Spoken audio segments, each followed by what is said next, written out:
Welcome, everybody, to this edition of the Strong Perspective Podcast. I'm one of your hosts, Keith Armstrong. I'm here with my brother, Jaquari Armstrong, friend of the show, Bill Burnett. Um, we're going to also have two others. My brother Damon is going to join us soon, hopefully. But also, Delfawn Crawford will be joining us. Today, we're going to whatever comes to mind. Let's have a casual conversation, sports, whatever comes to mind. We'll have a little bit of fun with it on this holiday weekend.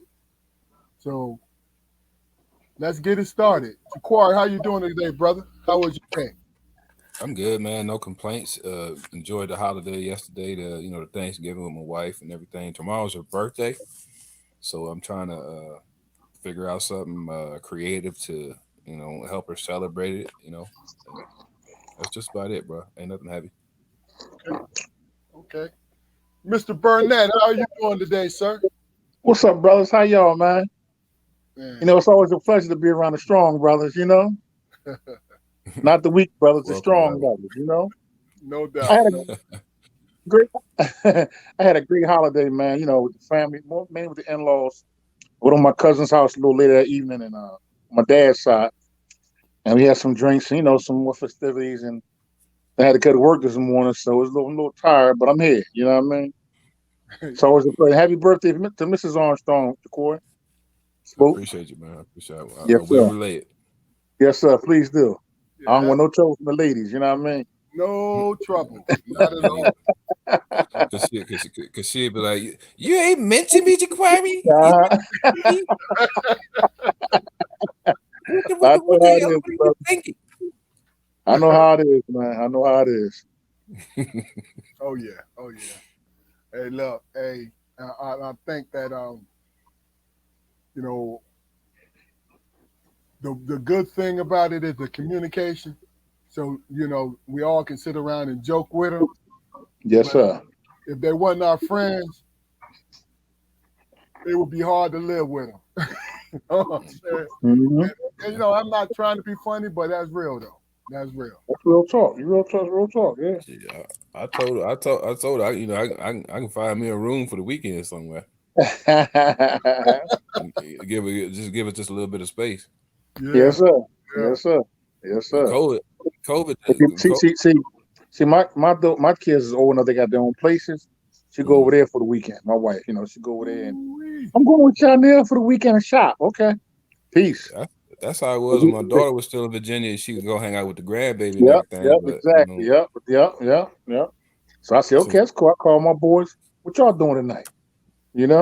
Oh yeah. You know what I mean, Key, you in the city of brotherly love, ain't you right now? Yes, sir. I'm all up in the spot, man. Welcome to the 9-1 head of NFC LFF Eagles. Oh, they fell Eagles. You know what I mean? Oh my God. I'm gonna say something though. I talked a little bad about the Detroit Lions brothers. I respect them. They play hard. They just don't know how to win yet. That's all. They play hard though. First of all, they don't know how to win this yet. They play hard though. Let me say this to you. We don't need you to give us any compliments. When you that's cool. If you're telling me and my Lions, we don't know how to win yet. When I've been watching, look, his old tone changed when they won the Super Bowl. You know what I'm saying? Yes, of course. And look, of course. Being a fan, you can talk that smack. This is why I'm gonna allow it. But we ain't got to accept your good guy. Good. They put up a hard fight. They put up a hard fight. Why is it that people commend a motherfucker for being able to take a punch? I never understood that.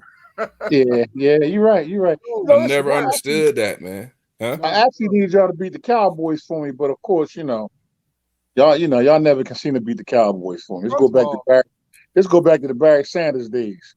First of all, y'all need to beat Cowboys. We already did. We beat them already this year. Y'all didn't beat them with that. Sure. They played better with Cooper Rush. No, sir. Yes, they do. Have you been paying attention to the last two games?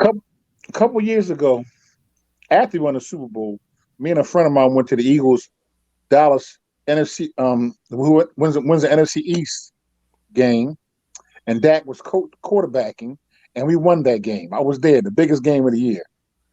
What does that have to do? Listen. You said we don't ever beat Dak. We beat Dak all the time. First of all, let me just say this.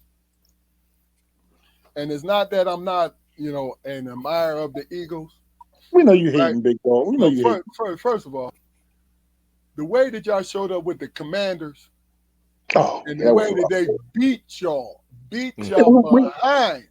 We was due that. We was due though. We was due. What do you mean due? Seasons are up and down. Float, ebb and flow. My right foot. I've never seen only one undefeated team that won a Super Bowl. But look, that was almost. I was 1972 years old. The greatest football comment ever coined, man, was any given Sunday. Any given Sunday. I like that. That's right. Yeah. Hey, look, I'm just saying this. So when somebody lose as bad as that, and they say, "Oh, we was due for that," listen. Yeah, we had that coming. You know what I'm saying? Listen. You watch the game. If you watch the game, the refs gave us a rough road, though. They gave us some bad breaks, man. They did. Only one bad call. They pulled that ball down. That changed the whole flow of the game. The face mask was the bad call, but he fumbled before the face mask. No, he didn't. Yes, he did. Watch it again, big dog. Bill, I did. We're not going to do this on this podcast. Watch it again, baby. He fumbled before he got face mask. You don't never change, do you, man? You don't never change. Hey. I thought you get older and wiser as you get older, man. Let me just say this. Let me say this, and this is the truth. Philadelphia people remind me of people back at the crib, right? But they only got one fatal fall when it comes to their sports. They pretend that they ride with their guys, but they only ride with their guys when they win it. I'm not going to. There's bandwagoners. I agree with that, big dog. But I ain't no bandwagon. But then, what you I ain't no bandwagon, though, big dog. I'm not no bandwagon. You know me a long time. Huh? You definitely not. Okay, there's a lot of bandwagon. You're right, a lot of bandwagon people out there. Yeah, but what I mean? everybody can cheer for who they want to cheer for. Sure, free country, free world. I get it. It's just. Listen, I live with a Dallas Cowboy fan, bro. Listen. Yes, bro. You know what I mean? Yeah, I live with a de facto Eagle fan, a de facto Raven fan. There you go. I mean, my wife got so many hats, man. And I'm like, are you, where's your loyalty really lie? I mean, exactly. See, I got Arn Payne text me every Sunday about the Ravens. Yeah. Arnold Payne about the Ravens. You know what I mean? About the Ravens. Hey, look. You know what I mean? Since we on this, Jaquari and Bill's heard me talk about this. Talk about why you're a loyal Lions fan. If you have. As far as the teams or whatever, man, you know how guys can like run down rosters from different years that like really had an impact on their life at the time or whatever. I can't do that, man. Uh-huh. I can't do that. I mean, I don't know player stats. I don't know, what. Hell, I can't even get it. I can't even get a game during the season right now. It's about man, the home cooking, man, because especially now that I'm in an area where I rarely meet a person from Michigan, let alone a person from as close to home as Detroit is to where Ipsy. So I mean, I ride, man. I mean, basketball, football, hell, hockey. Detroit has always had a hard-nosed attitude, man, and I like to think that's something that I convey in my personal life, and not only because of the teams or anything, but that's just how we bred. Yeah. Yeah. You know, I mean, that's we thrivers. Oh yeah. You know, and that's the city, that's the state. I was when I was in North Carolina, and you remember when I was working for Blockbuster Key. Yeah.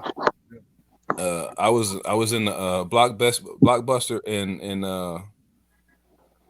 in Durham, and a guy came in with a black dude came in, and he had that Lions hat and a Lions jersey, right? And I was like, when I see black people, I'd be like, yeah, you a Lions fan? You from Michigan? Yeah, I was born in Michigan, and so I was born in Detroit, but I was raised in Ypsi. And I told him that I was born in Detroit but raised in Ypsi, and he said, "Oh, you one of them?" I said, "Oh, one of what, brother? What are you talking about?" Oh, you ain't from the D. You ain't the real Detroit. I'm like, who? Really? You said that to me? You said that to me? You don't even know me. You said that to me, man. Like you can't be no more than 25, 27 years old. Okay. At that time, I'm 30 years old. Hell, I'm more Detroit than you is, brother. Because that's a bitch ass thing for you to say. I'm at work. Yeah. You know, right, folks. but that's like, hey, you a bitch. You a real bitch. we in the hinterlands here, bro. I got you. If somebody came in here and said that, I'm whooping everybody from Michigan, me and you would be the only one taking the pressure. And you're gonna come at me with this? Right. Fuck you. Get the fuck out of my store. Hey, you know what that is? To be honest with you, when I see somebody do that, because you gotta understand, Bill will tell you this. Going to Pitt, we had people from New York, DC, Philly, you know what I'm saying, Baltimore, Jersey, right? And the ones that always prepping their joints like loudly, like I'm from New York, I'm DC, I'm this, DMV, blah blah blah, on that, they were searching for identity. Right. Right. See, that's why I learned that a long time ago. Like, bro, you talking smack and you loud about where you from for a reason. You know what I'm saying? Right. Right. I had a good friend of mine, but he was always on that Brooklyn this, Brooklyn that, at Pitt, Brooklyn this, Brooklyn that, right? So we up at the courts, and I looked at him and I had an argument. And I said, yo, probably choked a bit. Brooklyn is not gonna help you fight. This is exactly ain't gonna help you right now, bro. Yeah. It ain't gonna help you fight. So you need to quit. See, some people are gonna back down when they hear it. Detroit, Philly, New York. They go, you know what I'm saying? DC. They gonna back down when they hear that, right? That ain't what it's for. Because they're not fighters. You feel me? But the ones now, this particular dude, I'm not gonna call him out because, like I said, he's my friend. I don't want to embarrass him. This particular dude was on that kick, right? Next thing I know, he ran into a Pittsburgher. And the Pittsburgher picked him up and slammed him no less 10 times. Damn. Now, 10 times? Did he live? Bill, you know me. No exaggeration. Did he live? Listen, Bill. That's a lot of times to get slammed, man. It's Bill, that's a lot of time. What a That's why I'm not gonna say his name because this is no exaggeration. No more than 10 times. And I tried to break it up at 2, but he was like, no, Keith. No. Give me mine. Let's go.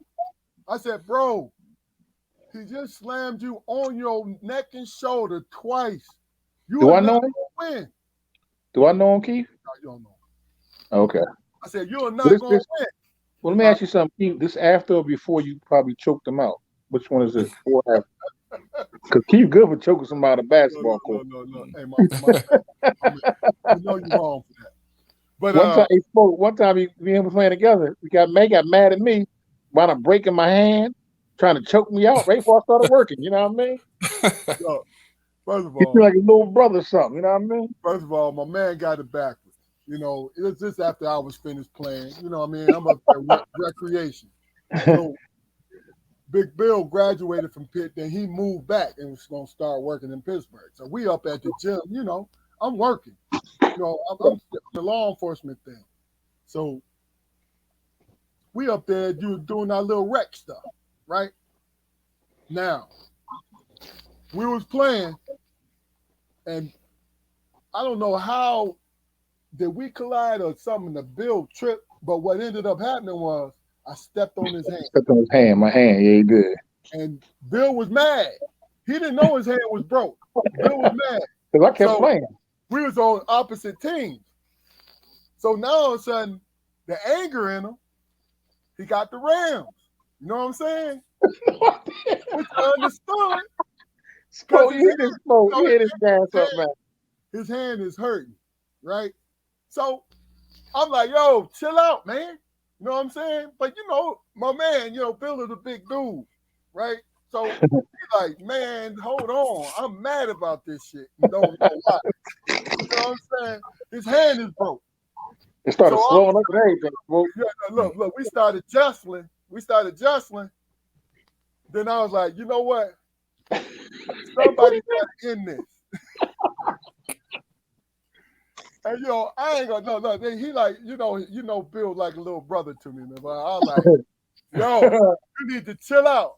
But his hand is hurting and he's angry as shit. So I got one on. I'm a grown man. And I need to do something about this shit. So what I did was, instead of hitting my friend, I grabbed him by. He said I grabbed him by the throat, but it was like a little. Yeah. I'm like, chill out. You know what I mean? Then I felt bad. I really did. Go sit down. I took him home. We went to the bar after that. I took him home. Of course. Top of the O. Yeah. But I took him home. The next day, he was supposed to start work. And he said, no, you was going to the interview, wasn't it? No, I was going to start working on 3 to 11. And they saw my hand. They put me on a night shift until my hand healed up. He called me. He said, you broke my fucking hand. I know he didn't break my hand on purpose. He stepped on it though. Hey man, I felt bad because it was unintentional. It was accident. I think I fell behind you. I fell behind you. You were stepping backwards or something. Because I was, we was running on a break. Yeah. And I must have tripped or something. Yeah, man. But I felt bad. So you took him to the bar. Why you ain't take him to the hospital? Thank you, Smoke. Thank you. None of us knew that it was broke. The next morning, it swelled up real bad. It's sort of like as a boxer's break. My hand got black and blue. That's when I had to go to the hospital. Well, I went to work with a black and blue hand. They sent me to the hospital. They put in their cast.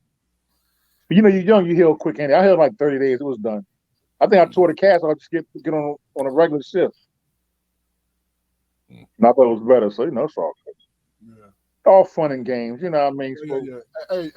Hey, Bill. I'm gonna give you the same question. Okay. I want you to get the Philly love. Why are you a Philadelphia Eagle? What? Philadelphia sports fan. But when I was growing up, the city loved the Sixers. Dr. J, Mo Cheeks, eventually Moses Malone came over. The Sixers was like the proud team of Philly. The Eagles like the laughing stock. The Phillies was okay too, but the Sixers was and the Flyers, of course, the Broad Street Bullies. I kind of get it more from my family, I believe. Like my mom was a loyal, dedicated Eagle, Sixer, Philly hockey, But she probably ain't watched much of the game. But every Sunday or every time they played, she turned on and leave the room. Come back, check on the score. She said they gave her, heart problems when she watched it, especially the Eagles and the Sixers. Yeah. So I guess I got it from my sisters, my mom, my uncles was all, sports fans. Now, in fact, in Philadelphia, there's more Eagle fans now than ever before. Now, also now everybody want to be Eagle fan. You know what I mean? Before they won a Super Bowl, we had Dallas Imports, Steelers, New England Patriots. My son, New England Patriot fan. You know what I mean? So it probably came more from my mother, my family, being like that. So I'm loyal. I'm loyal to an extent. See my dog trying to get in the video. Yeah, of course. Yeah. I'm probably more getting more for my family. You know what I mean? So I love my city, so I try to always represent. I try to represent. Even though it's Philadelphia, so many fair weather fans. You know what I mean? And so that's all. I was gonna say, why I like Detroit. Detroit got the prettiest colors in the whole NFL, though. Them colors is sweet. I like it. I thought Sport was gonna say that. Look, the Thanksgiving game, man. Yeah, them uniforms. they be hitting. Look, and the uniform that Barry broke the 2,000-yard mark in. Yes, sir. Yes, sir. Yes, sir. Good. Yes, sir. I've been looking for that damn jersey forever, dog. For real. I love that. Yeah. They had some great players too. What's his name? Calvin Johnson. Megatron. Barry Sanders. Yeah. I mean, look. I'm gonna tell you, our great players are Hall of Famers. Yes, sir. But they are. We were winning NFL championships. We didn't win any Super Bowl. We don't have Super Bowls yet. I know. You want let me tell you something. Me personally, I understand that I am a fan because the Lions, the Pistons, the Tigers, and the Red Wings taught me how to win and lose by being a fan. Yeah. That's it. Because, I'm just speaking sports-wise. Because, about it, man, when it comes to kind of trans life, man, because it helps you to understand winning and losing. You know what I mean? Yeah, you're right. About that. I've lost a lot in this city, bro. Oh yeah. We're gonna keep it lighter, but I'm gonna get a little heavier because I want you, just come on, let's get it. As far as you and I, we have this history. We went to school together. I met you, and we had 17. We had this history just of knowing each other. Right? So what I ended up doing was I introduced you to the Pittsburgh streets. And audience, I'm not talking about streets. I'm talking about going to bars, because one thing I love about Pittsburgh and what I love about Philadelphia, reminding of Detroit, where they got bars, neighborhood bars. Yes. I love that, man, because you have a connection with people in those bars. You know what I'm saying? You can bond with the community, yeah. You really do. And so me and Bill, I introduced him to the Pittsburgh bar community. Yes, he did. And Jaquar, you know this, from Sunday all the way to Saturday, there's a different bar to go to in Pittsburgh. That's when we was there. Yes. Like Tuesday was Wing Ding night. Remember that? CJ Barney. Yeah, Wednesday across the city, Bill. Wednesday across the city. Wednesday across the city was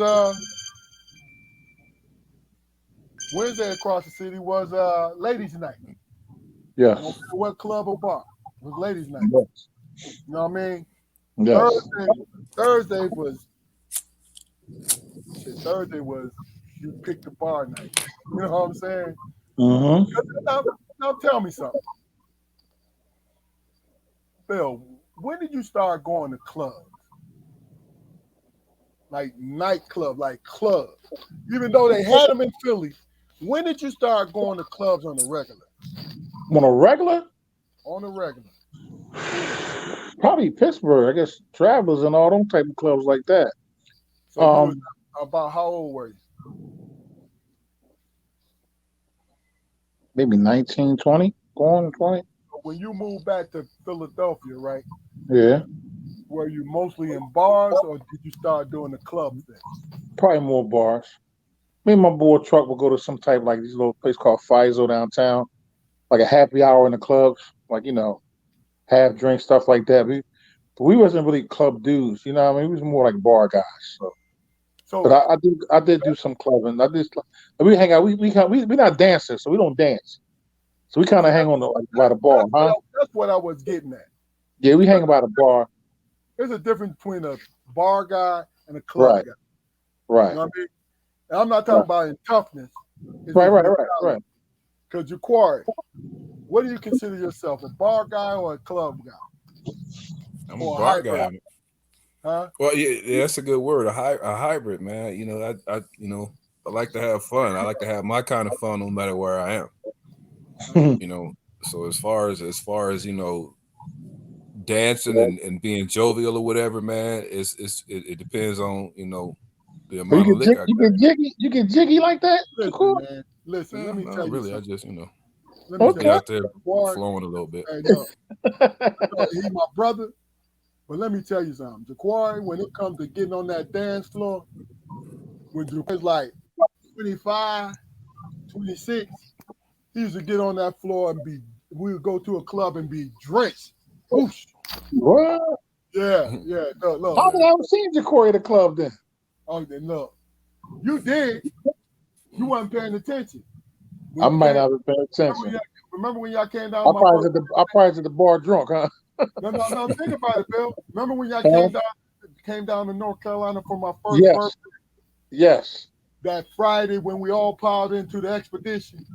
Yes. We went to the club. 30 plus. Yes. Yeah. No, black tie. Yeah. Black tie. Okay. Oh yeah. Okay. Oh, I forgot about black ties. Yeah. Yeah. They don't have bars in North Carolina. No, they don't. They don't. Okay. Not what you're used to. No, not at all. Maybe downtown. Okay. But then they're more geared toward like family type of deals where you walk in. Like just explain to everybody. Go ahead, Jaquari. I need you to chime in. I don't want to skip over you. Start back from Highburg. You know what I mean? Just man, it all started from me realizing what my motivation to go into the club was. Man, I mean, everybody I was when I was with my friends or whatever, they go into the club and they hunting or whatever. I've never been successful hunting in the club, never.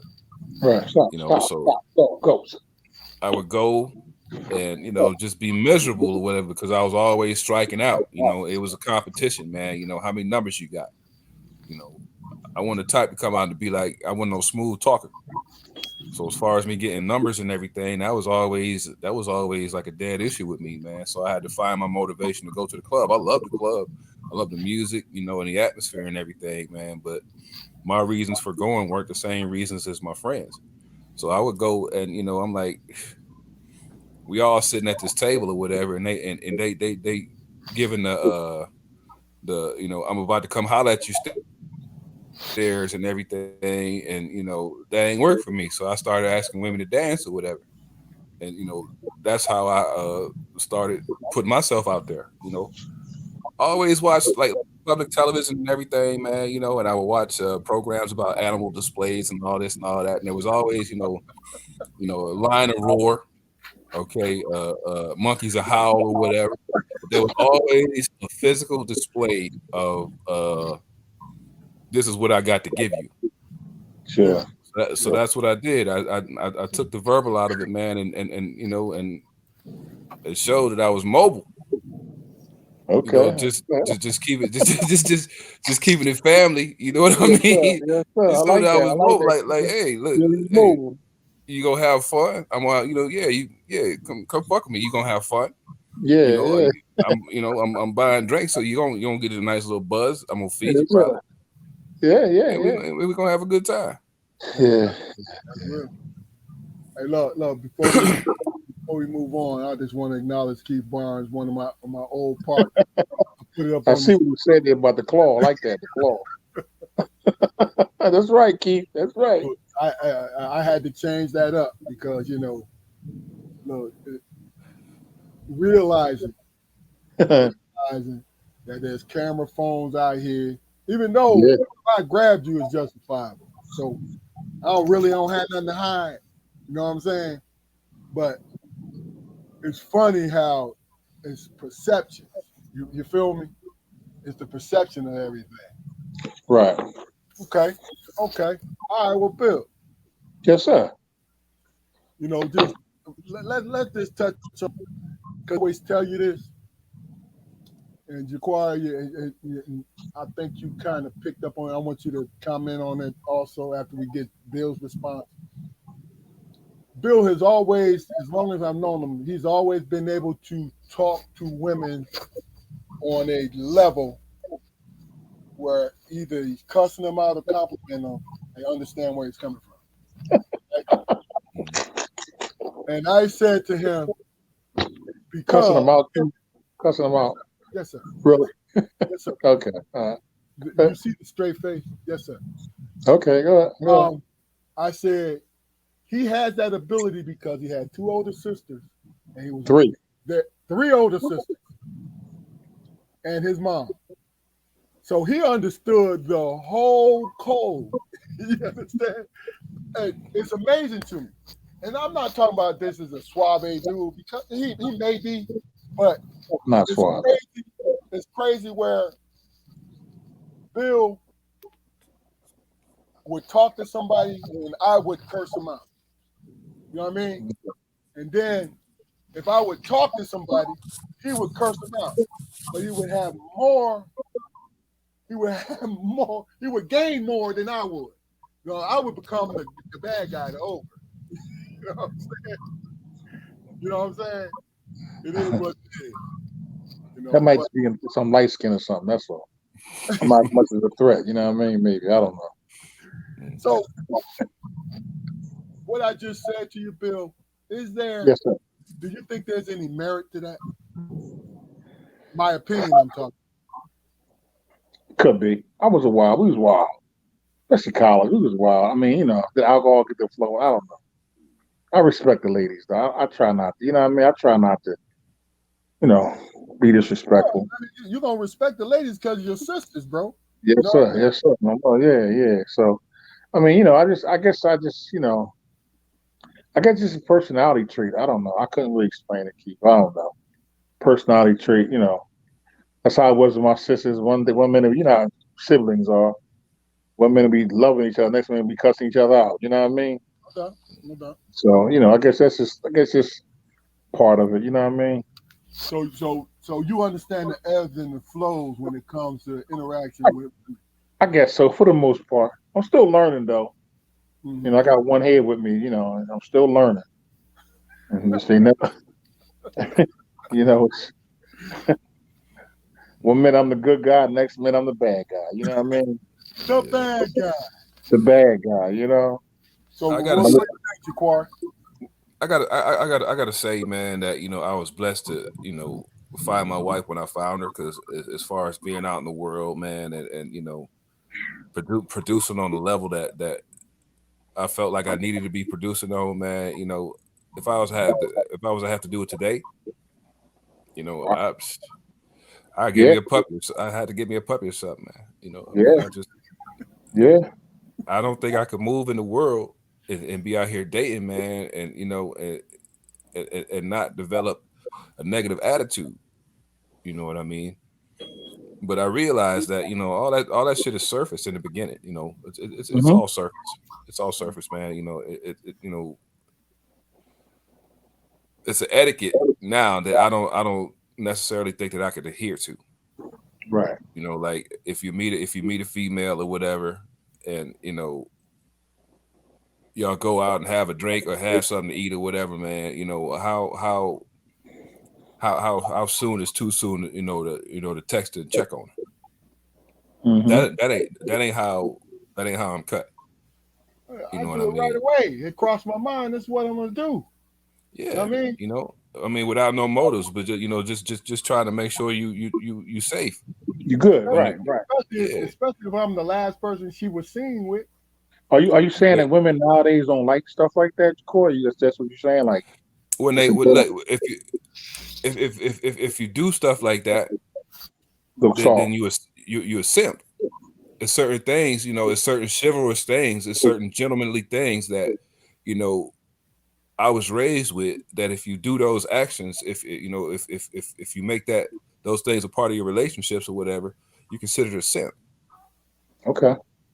You know, like when like my coworkers when they meet my wife, you know, I hear the women, you know, like next time I see him, I hear the women talking about, you know, well, I know who run that house and all this and all that, and I'm like, wow, for real, that's what you get from that, from me, you know, conducting myself to, you know, what I think is according to the situation or whatever. I'm always a gentleman. I've said that on this podcast 1,000 times. I'm always a gentleman to everyone, Mm-hmm. to everyone, you Mm-hmm. know, and my wife didn't train me to do that.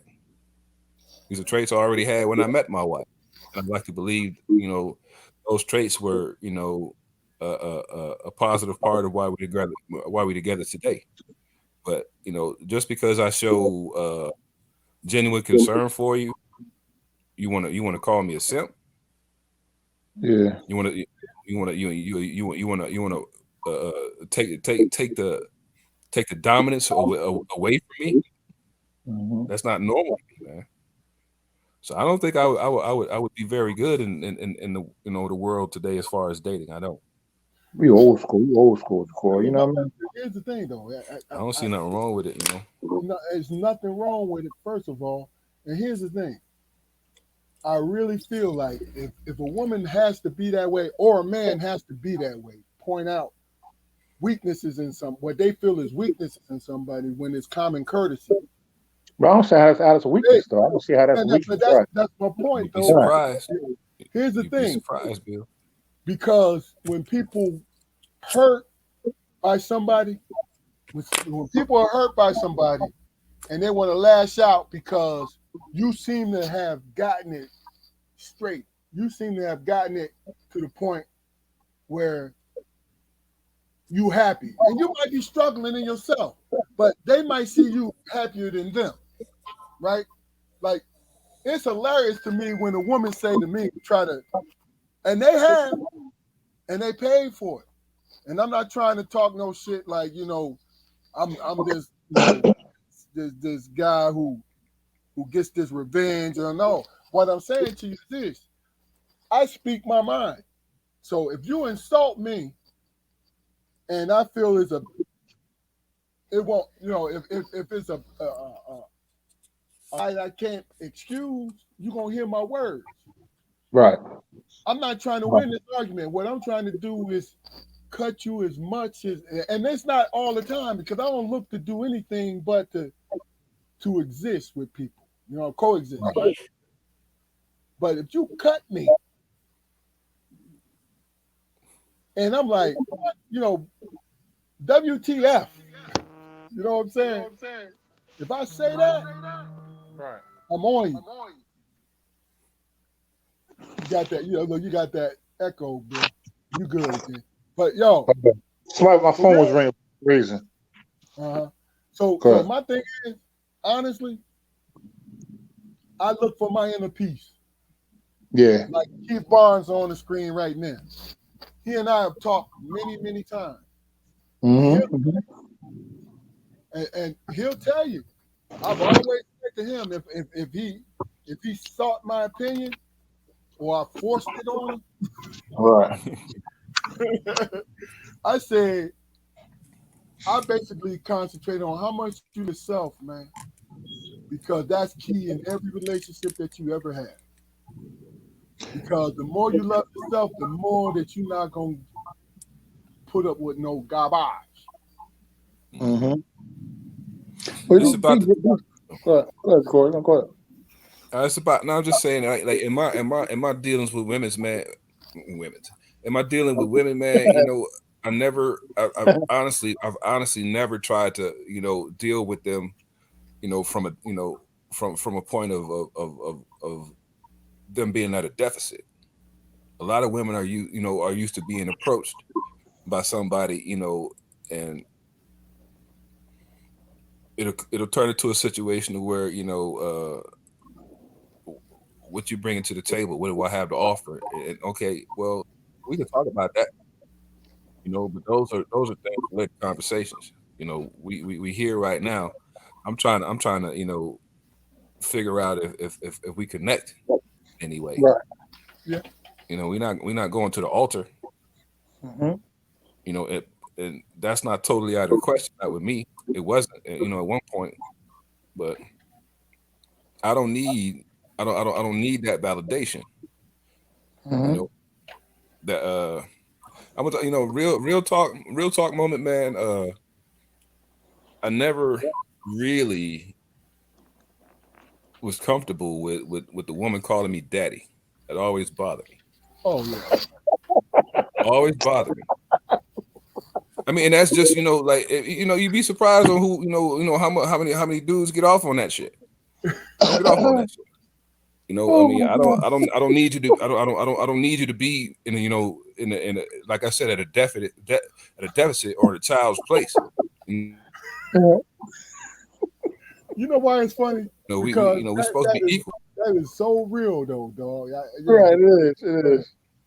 I never Why heard do we about call? Hey Keith, why did we use our father's first name?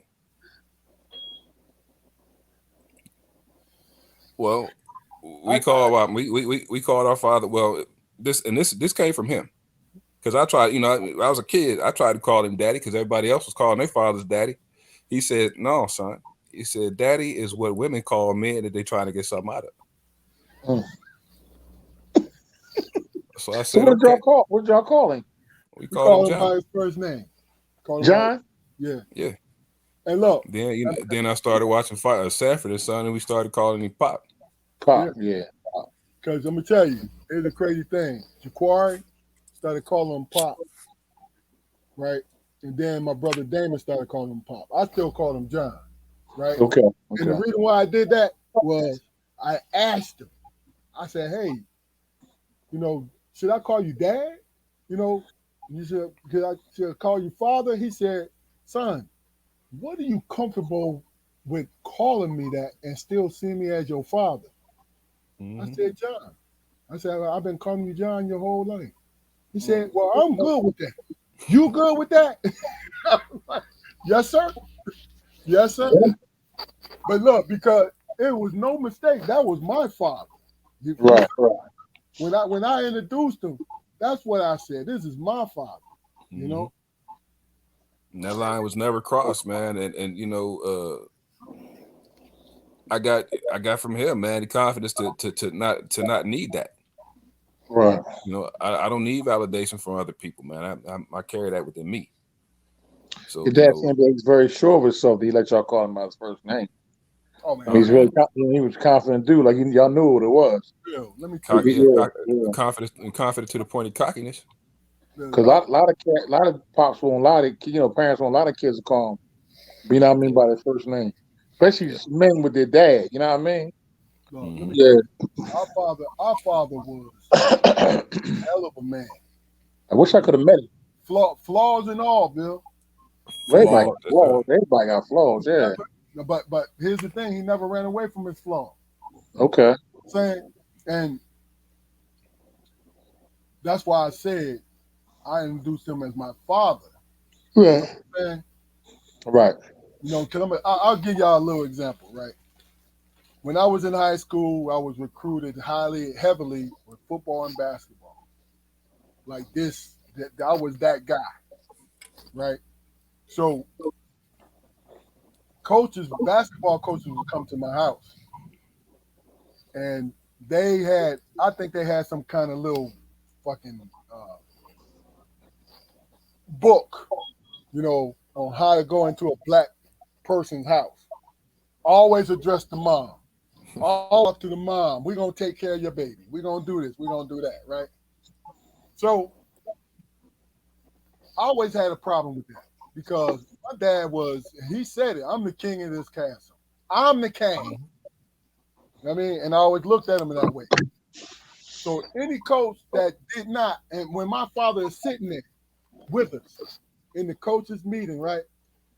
And if they didn't address him, you weren't going there. I wasn't fucking with him. Right. But I told them this. You understand? Mm-hmm. And it was about them trusting the fact that a 17-year-old kid telling them, yo, my father run my fucking house, man. And my mother is an equally strong woman, but guess what? She defers to my father when it comes to things, right? So it was a coach. You the king of the castle, right? It was a coach who came to the house, and my mom and father knew that I was seriously considering going there, right? So my mom was always the trailblazers with stuff, right? Where blackness, the whole nine, right? So we sitting there, and the coach kept talking to my father, right? I mean, to my mom. So my father gets up, and he walks upstairs to the room without saying a word, right? And the coach looking puzzled. And he said, "Did I do something wrong?" My mother looked at him and said, first and foremost, he didn't hurt his feelings. He just knew that he wasn't wasting going. She said, "You should have addressed him because he is the head of my household." Now, Good thing that she had his back too. She had your dad back. That's a good thing. I'm tell you, no. I'm gonna tell you this. This was a deep conversation. It changed my life.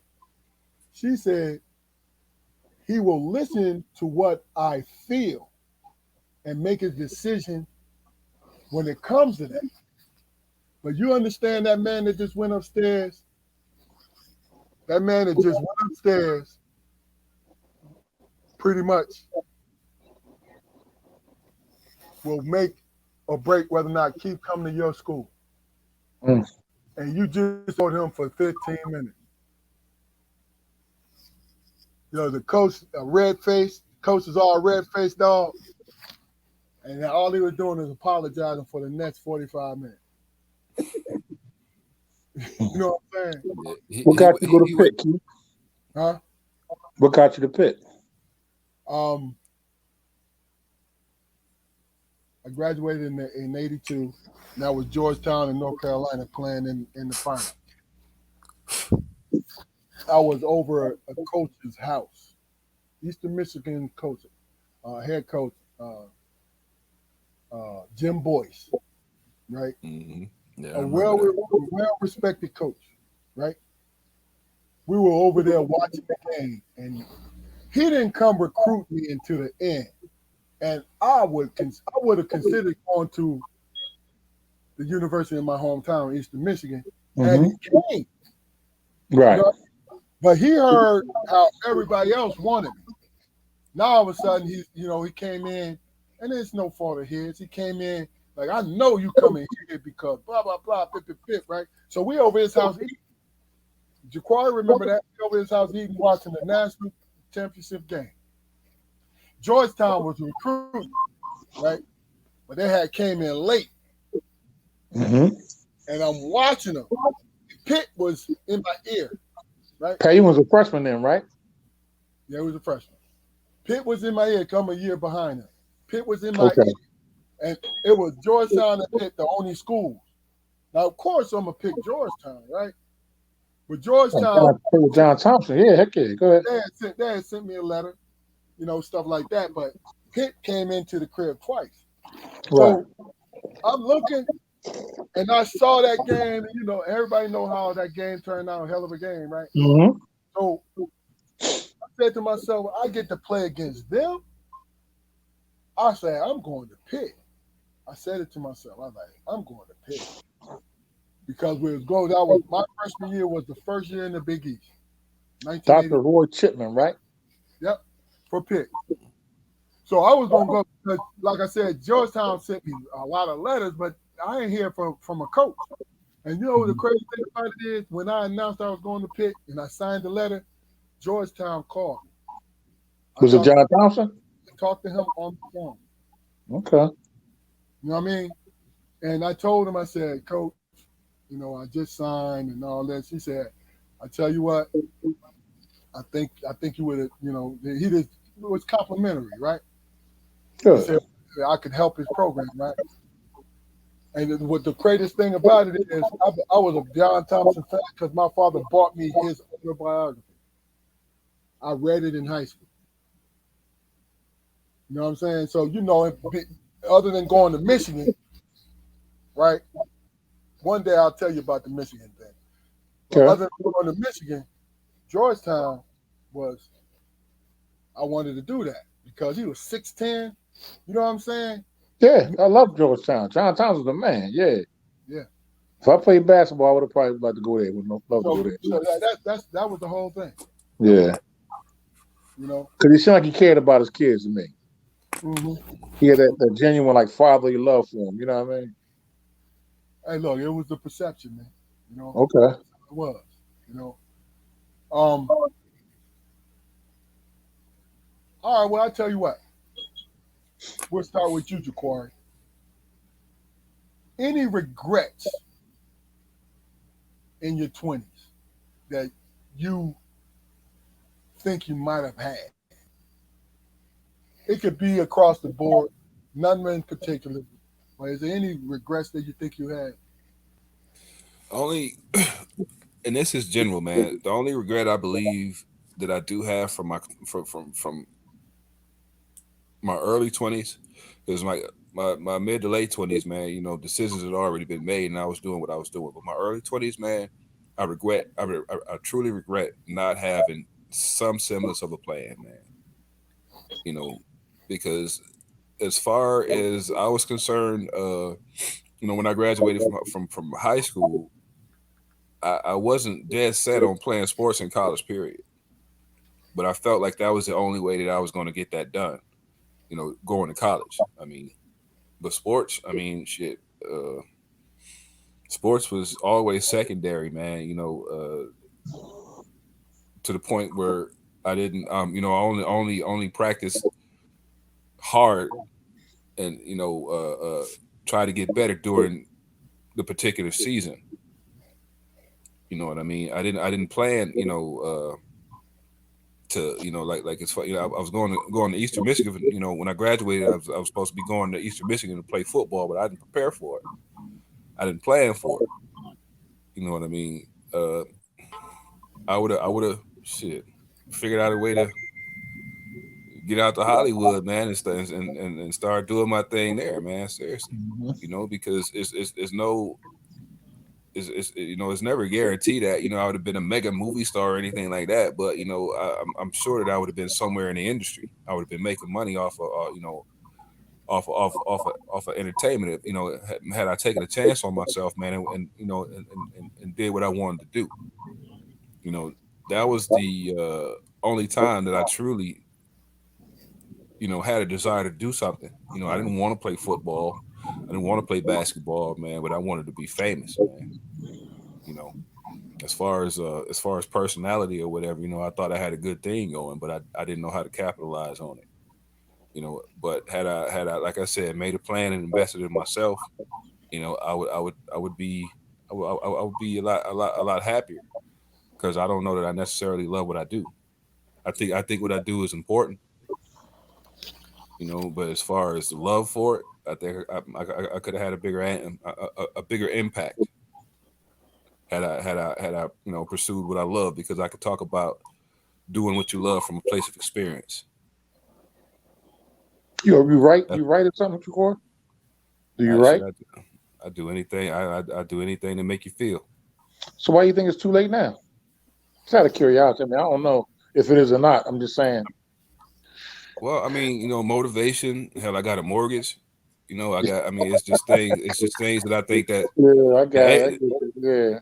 It's just certain aspects that I feel like anchors me. A little more, and those things. I owe a debt to those things. Mm-hmm. I get it. It ain't never too late. It ain't never too late. Right. I get that. I understand that, but like I said, shit. My wife, connect with the right people. You never know. Yeah. But who are they?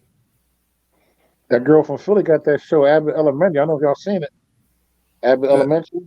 Yeah. I could tell, like her and the principal chick. I could tell they Philly girls, man. Yeah, they play from the hood. They're Philly girls. Yeah. I never heard of them. I heard they hooked up with Shirley Ross and got to connect through some type of like something. I don't want to get the line. I don't know for a fact, but from what I read, and she got connected. I mean, she ain't no youngster either. You know what I mean? So yeah. But she the ain't old. principal, yeah, Not the principal. The principal, yeah, no, yeah. I guess she's the principal. Yeah, your little throat. Yeah, yeah, and the main actor, they both from Philly, right? mm-hmm. The principal, I was like, the first time I seen the show, I'm like, I The know principal, her. the shorter one. No, She's that's the shorter on the teacher. principal. That's the teacher. Okay, the teacher. Yes. Yeah, I know she's definitely from Philly. yeah. Yeah, she I was definitely.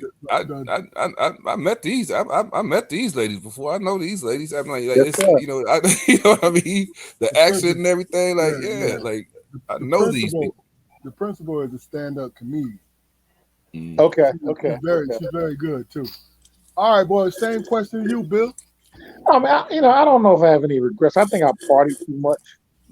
I party too much. What does party too much mean to you, Bill? Hanging out with you, drinking and every no drinking and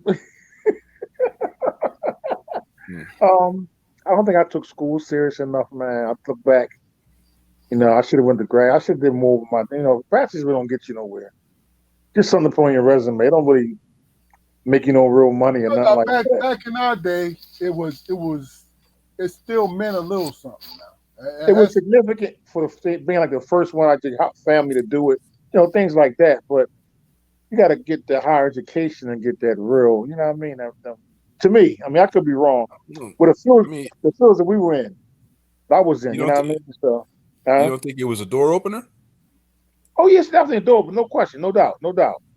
It's a conversation piece, yes, no doubt. Yeah, but because as far as education goes, I've met people since I've been in the state of Virginia, man, who work for the government, and I'm talking about top tier positions, man, who started working when they graduated from high school. Mm-hmm. Yeah. I know people like that too. And they were just and they grandfathered around. The grandfather yeah. wrong. Yeah. And these people are like, as far as information, man, these people are the sharpest people in the building. Sure. And that's just from work experience, Yeah, I mean, it depends on what avenue you take. Like, you gotta think about it. CGS with us, Bill, and our concentration. Down here, it's not like it anymore. But if we were to get our masters in our field, we could open up homes. I got a couple co-workers and friends that open up homes for kids. Mm-hmm. And it's federally funded homes. So these, I knew guys and who were my age and a little younger when I was in my 30s, was on the verge of being a multi-thousandaire. Mm-hmm. But just to speak on that, you know what I mean? And it was kind of with the question, are you done? Yeah, I'm done. Yeah. I look at every mistake that I made, because I say mistakes, but really, are they really mistakes, bro? You know what I mean? Not pursuing something, because if we learn from it and we're actually in a good place, and what we can do is reflect on, okay, if I get that opportunity now, I know I can recognize it and what it is. You know what I'm saying? And that's the key to it all. Because, look, let me put it like this: the whole premise of this podcast is to have conversations with people, everyday conversation, right? Because if you really are into podcasts like me, they're controversial, there's more comedic, there's everything, right? But what's overshadowed, not ignored, but overshadowed, is this kind of conversation. What we're doing.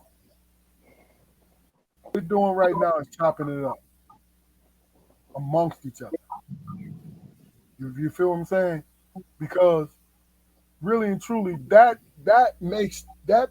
pushes the progress.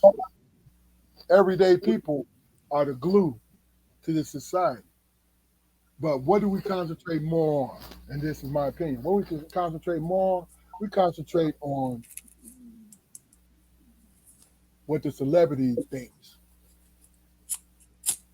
Because if I walk past that celebrity, me personally, I walk past that, look at me like, damn, that's a tall motherfucker, and keep walking. He won't stop and say, yo, that's an interesting dude. I want to hear what he got to say. Mhm.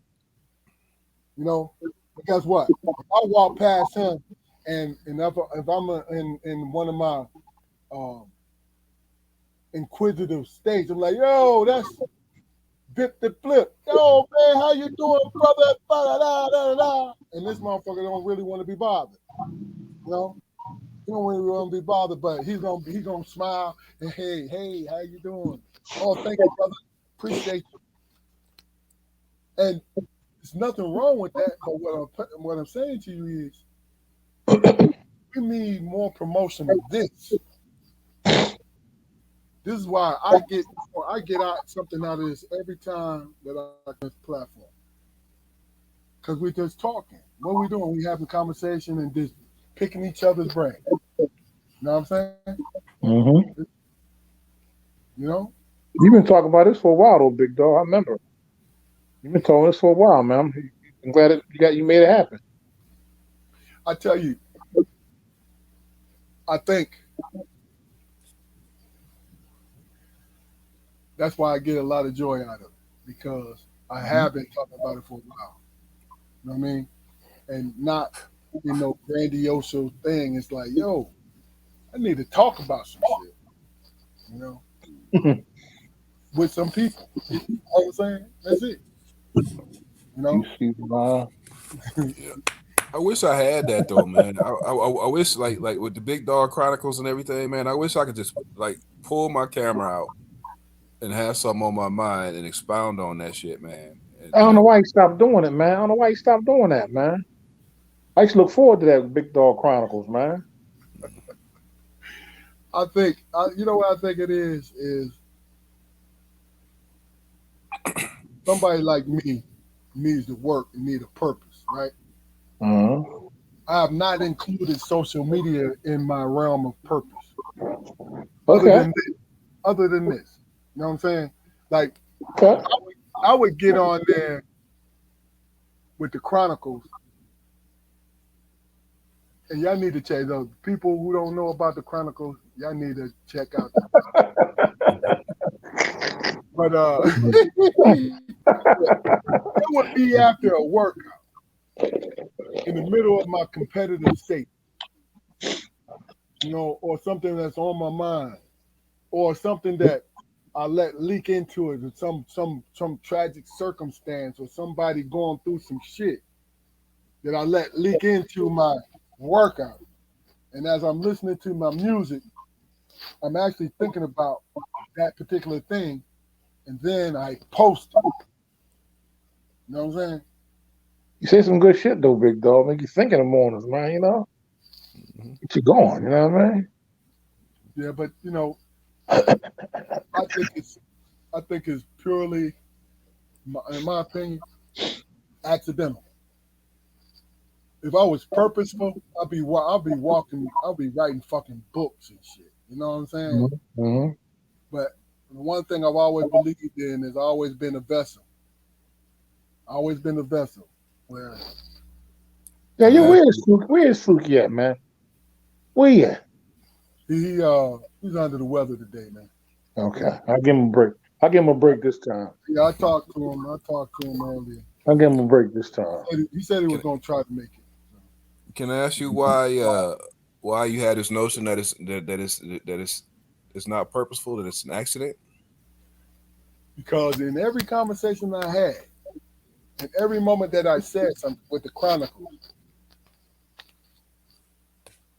I tried to recreate it just on a sober mind, and I struggled with it. So what I understand is I'm being fed in a spiritual way to say these things, not trying to get too deep. That's how I feel. Well, let me ask you this: as far as human beings go, man, what's the best point for a human being to learn something? Is it in the morning when they wake up, or is it in the evening when they go to bed?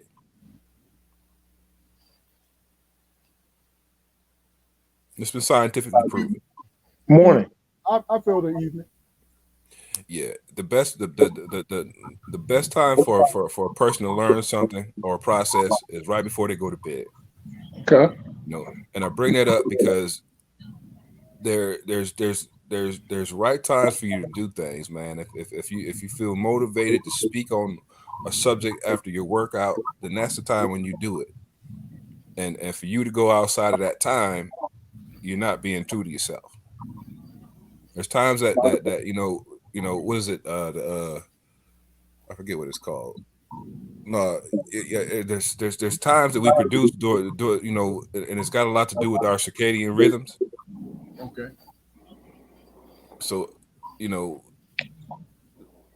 times that, like I say, after the workout, when you was doing the Chronicles or whatever, that was the right time for you to do it. There's no reason for you to try to recreate that. I see. Because you was producing. Go ahead, Dr. Spook. Go ahead, brother. I like that. That's I like that. I like that, Doctor. I'm gonna call you Dr. Spook, man. You know what I mean? And also we're gonna pause for a moment so we can give people a chance to Google circadian.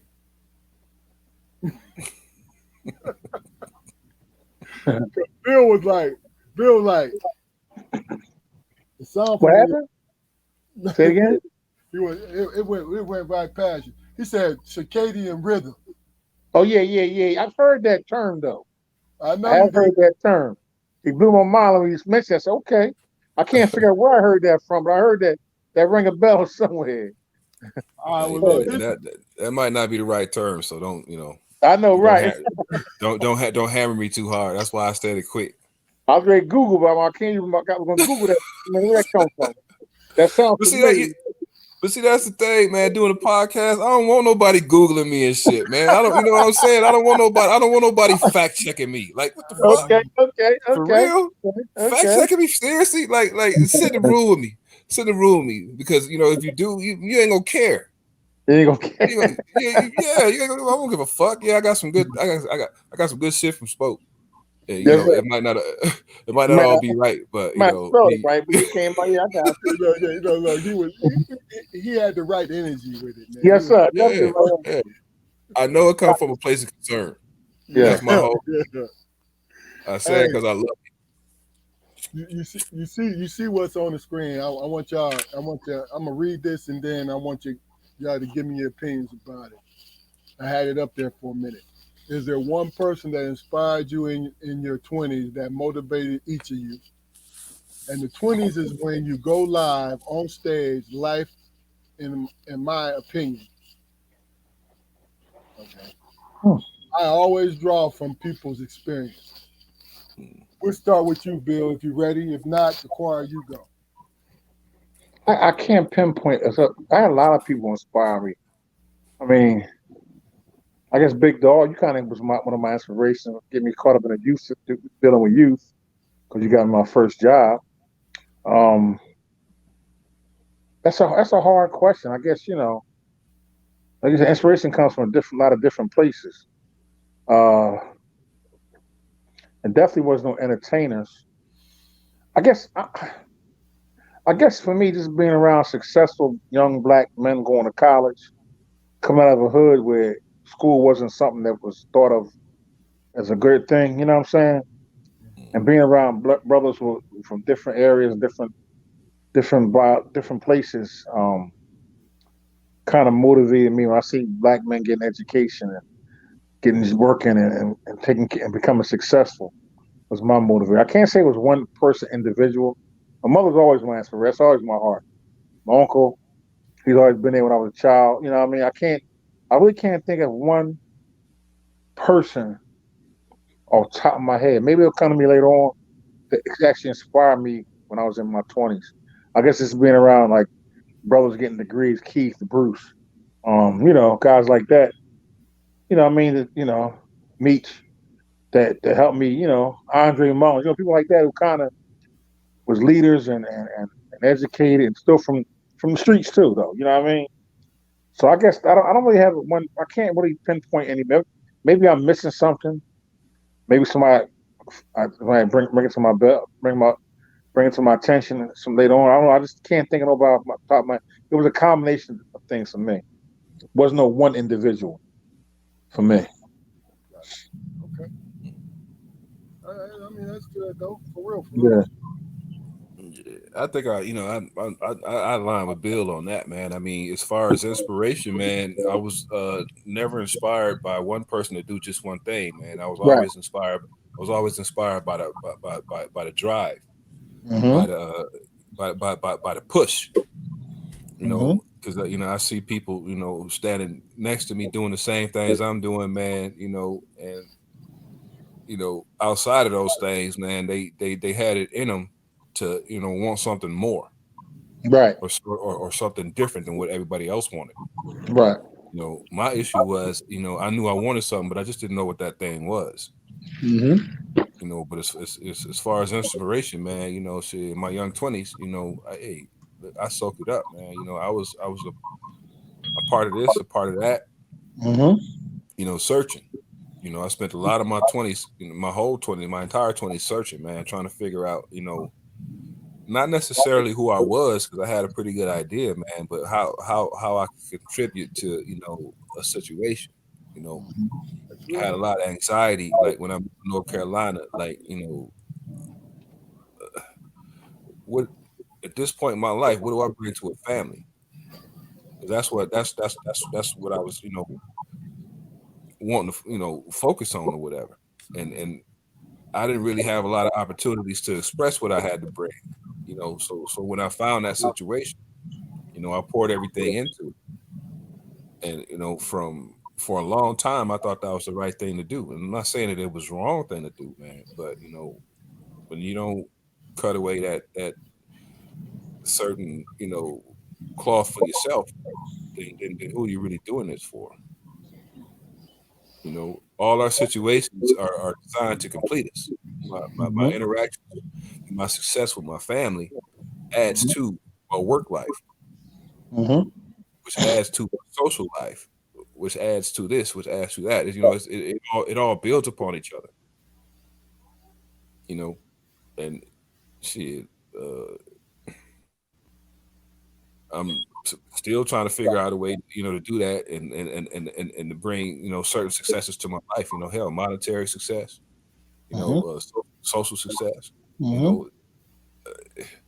But I also, over the years I've been in Virginia, man, I've also come to the realization that we ain't supposed to feel good and do good at this, all the time. We're That's not right. supposed to we're not supposed to be successful all the time. That's not a survival instinct. Constant success is not a survival instinct. You rarely learn from situations you win in. What did Rarely does Denzel say? What did Denzel say in Fences? You take it the crooked with the street. You take the yes. crooked with the street. I don't know if y'all No, seen Fences. Yeah. I was in it in Central. I was in it. Okay. Okay. Yeah. Yeah. Yeah, yeah. You His take the crooked with the street. one of his Jaquari's major skills was acting. Good man. That's awesome.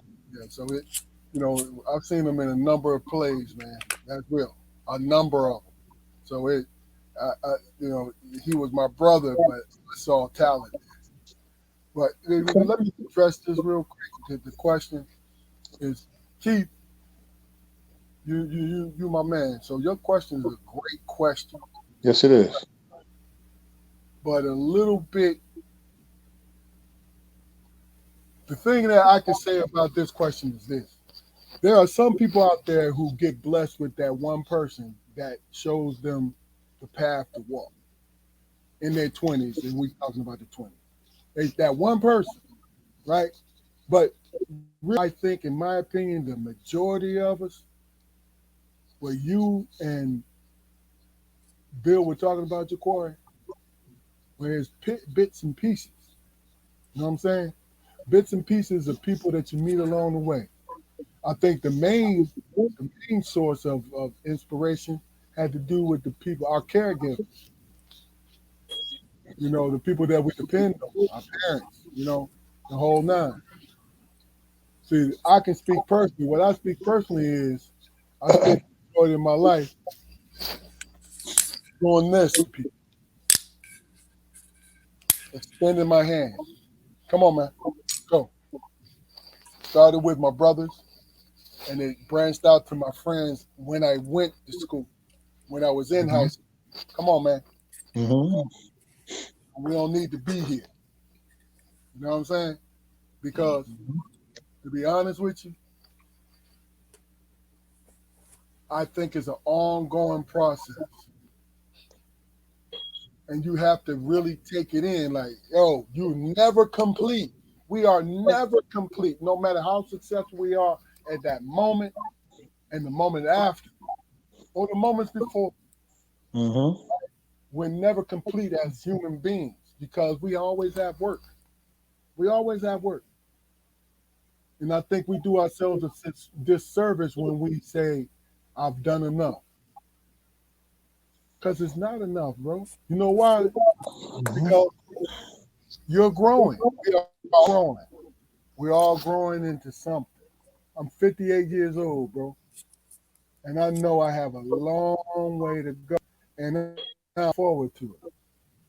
I haven't forgotten what I learned, though, because I Right. got people to teach, to come. Mhm. Feel me? To teach, you know? And that's my take on it. It's a great question, Keith. It is. But I think people who have somebody that comes in their lives in their 20s, get that's an extra blessing for them. Because everybody else, I think we got to piece it all together. I'm gonna give y'all a quick example, real quick, if I can, Keith. If I can. Yeah, go ahead.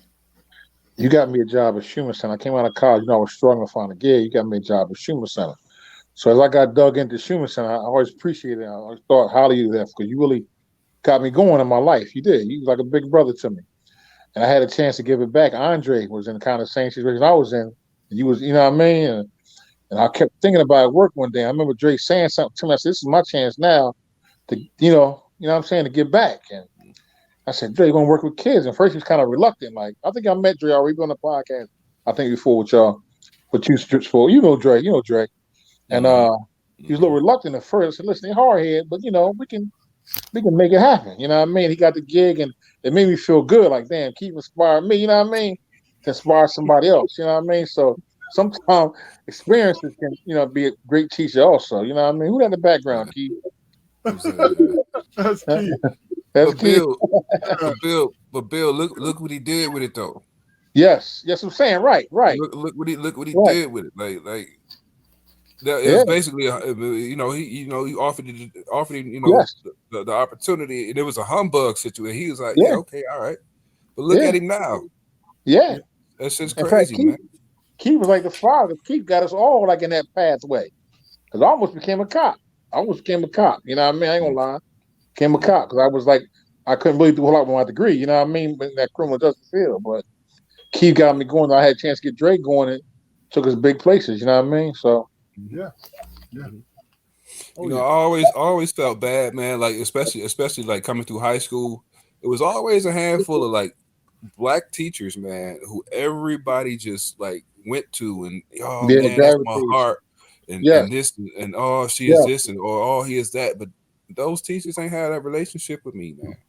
Right. Right. I didn't have that relationship with those teachers, man. And it wasn't because of some kind of animosity or distance or anything like that.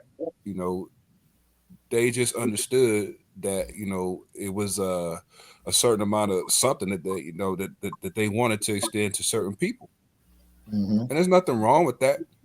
I just never had that experience. So Right. so Right. I get it. whenever I would have conversations with people about somebody who had an impact on their life like that, I would sit around quietly because I didn't have anything positive or negative necessarily to add to the conversation. So I didn't want to be that guy. But, Hmm. and then just to chime in on that, a lot of times those teachers because of their heart and reaching out, they recognize, because I was the same, they recognized in you that you didn't need it. True. That's the blessing that God gives people like that. They understand who needs it and who We don't. don't need. That's true too. Yeah, You yeah. know what I'm saying? I really believe that. You know what I mean? And I had teachers, I still looked up to them, but we didn't have that kind of that kind of relationship. You Yeah. know what I'm saying? Mm-hmm. But you gotta think about it. I had fathers and uncles who I had that kind of relationship with. So it Mm-hmm. was a no brainer. Like, yo, yeah, take care of them. Mm-hmm. I appreciate what you're doing because this young man and this young lady needs it Right. more than I do. You know what I'm Right. saying?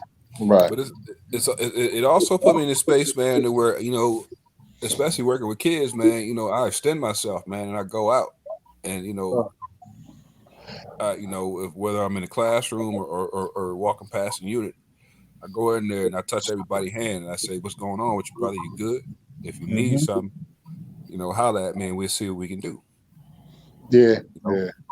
that's, I mean, I do the same if thing. Yeah. Walk I over. feel, Yeah. Yeah. yeah, I feel like if I Especially would the have had hard hit that, ones, right? Spook. oh yeah, Especially the hard the hit hard, ones. the hard. Sometimes, Bill, I got to know the best. yeah, sometimes, man, me and a couple of other people are the only ones who could sit in the room with the hard head ones, man. Exactly. Exactly. Yep. You know, True. Yep. so that little extension, man, could make a big difference. Mm-hmm. And and like I say, I don't hold no animosity or no bitterness to for those people because they put their resources, in other places.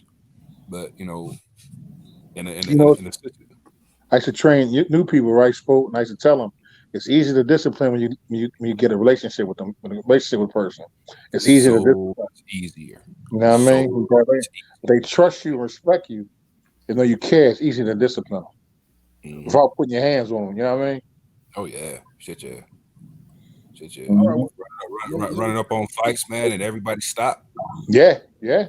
yeah. They That's know all. you. They know That's you coming to put them 10 body slams on them too. So they worry about that too. not necessarily, but I'm You know, preaching, man. we know run the Armstrong family. You know.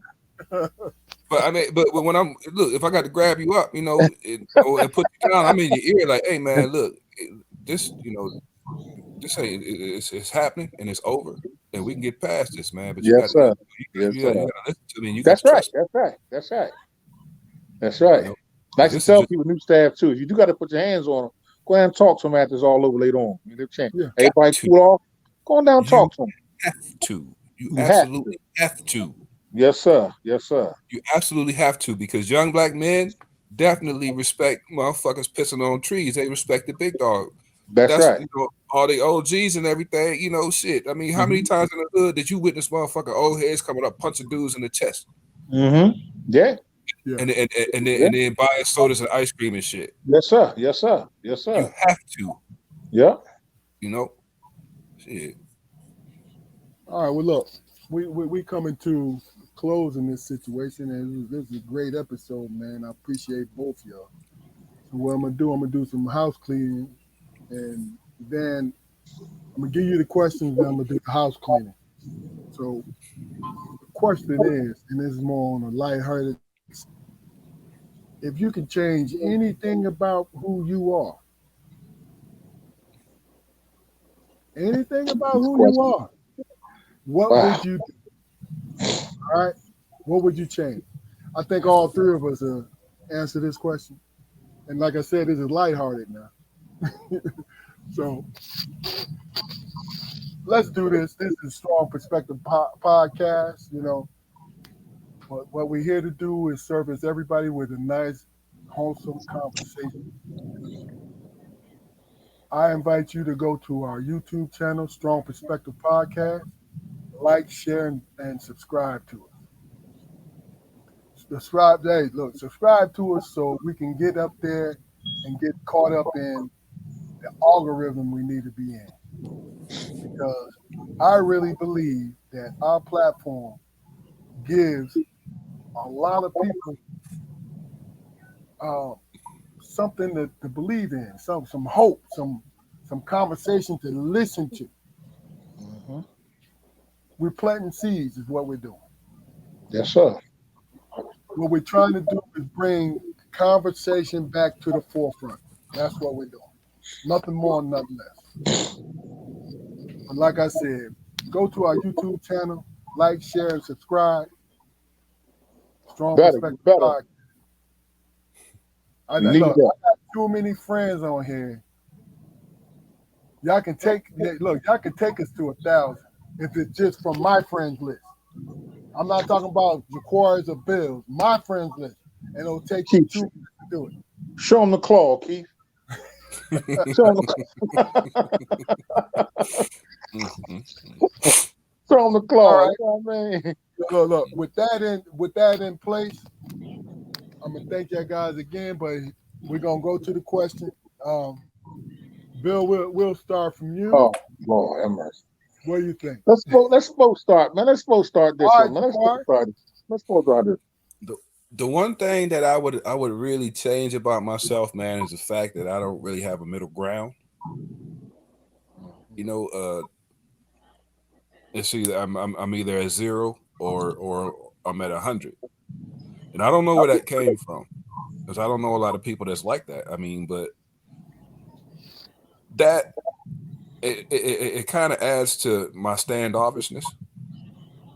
You know, a lot of times I don't extend myself because I see what I believe to be traits in people that I don't really want to deal with in the future. And there's no telling how many countless opportunities that's cut me off from. Seriously, Gotcha. I said it on here 1,000 times, man. If I say that I don't fuck with you, it doesn't necessarily come from a place of animosity, man. It's I've seen how how you act, you've seen how I act, or how you go, or how I go, and I just don't see us meshing. It doesn't necessarily mean that I have anything bad to say about you.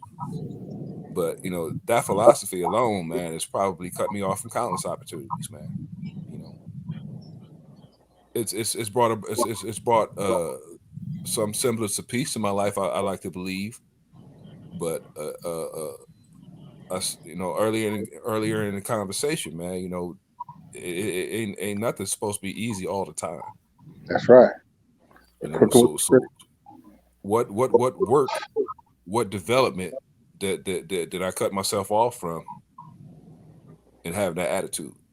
So just being a little more open to people, man, and and meeting them where they are. That's what I would change. Okay. Yeah, I'm ready. I got. I wish I was a little more. I wish I would have read more. I don't read enough. Like I'm not. Like I said, I wish I took education more seriously. Education was fun, and I was already getting over just to get what I need to get to and get out of there. You know what I mean? So I wish I read more. I wish sometimes I wasn't as like I'm too not easy going, too friendly or too soft, but I let people get away with a lot when it comes to me. I'm a people's person, so I take a lot just for the sake of getting along. You know what I mean? Like just so there don't be no drama. So little things like that. Wish I was a little bit different. That might become being raised by women too. I don't know. You know what I mean? I don't really take things personal. Some things I probably should have took personal in my life and fought harder, but I didn't. You know what I mean? So I guess reading more and just being a little bit, things like that. Nothing too drastic. Things like that. You know what I mean? I wish I was a little bit more as raising these kids. I wish I was a little different growing. I was so caught in myself sometimes. I mean, I was young, and I might have been thrust into some things. You know what I mean? Gotcha. Out of love, which kind of hurt their development a little bit maybe. You have my daughter on, as you can see. So, um, things like that, little things like that. I wish I could change. Gotcha. You know what I mean? They say take the crooked with the straight with the crooked. You know what I mean? Yes, sir. Yeah, yeah. That's real. Keith? You know what?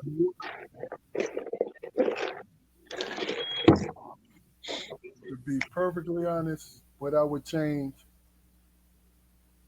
is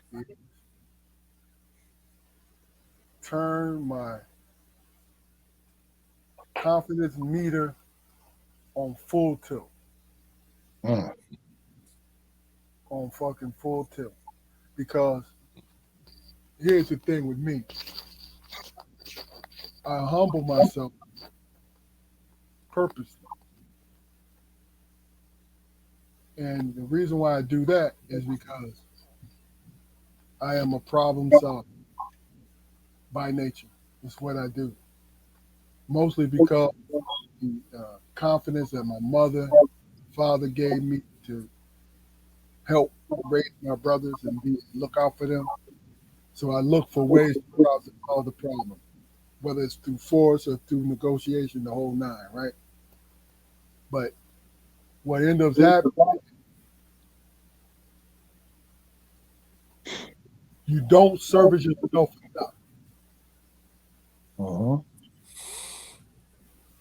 And that's key to your success, I feel. And I'm not talking about being an asshole. I mean, it's easy to be an asshole. It really is. But the thing about it is to understand, okay, you know you deserve this, and you know you could say something to do it, right? But you let other responsibilities come in to influence this. And I think I've never made a wrong choice.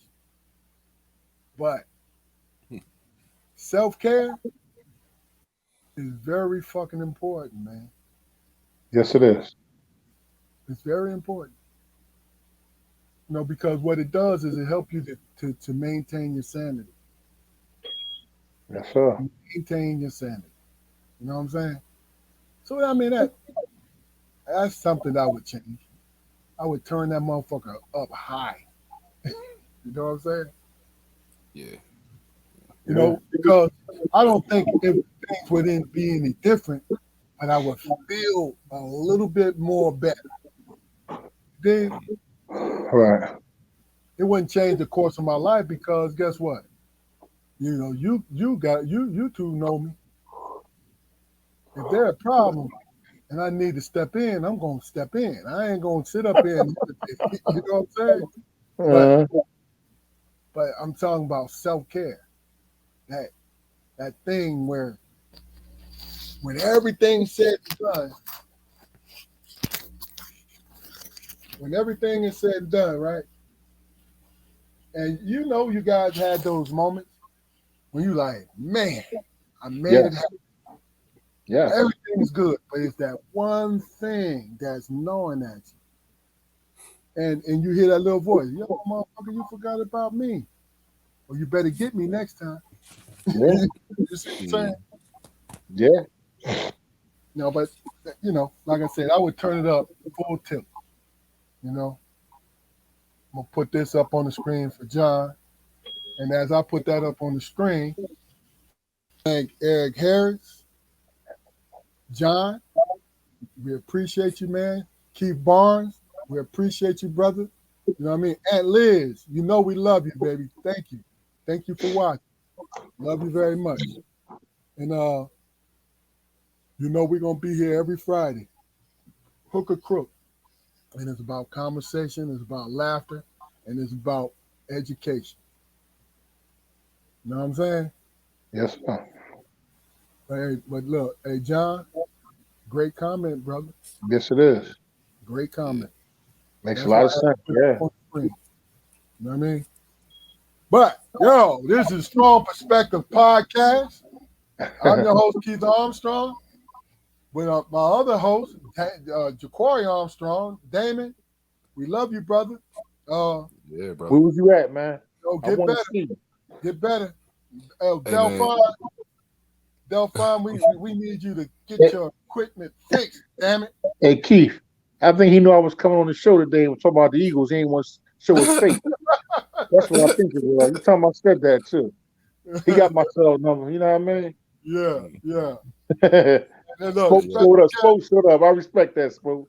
Yeah, look, special guest Bill Burnett, man. Appreciate you, bro. Yeah, I'm glad I came on, man. It's always a pleasure, man. Y'all know my family. Always a pleasure. Always. Hope y'all invite me back again anytime. Yeah, man, you know you got an open invitation, man. Yes, sir. Yes, sir. Yes, sir. Yes, sir. But like I said, this strong perspective. Stay on, Bill. Okay. Yeah, you know, we'll be back. Make sure you like, share, and subscribe with us, baby. Go ahead. It'll take you 2 minutes just to subscribe to it.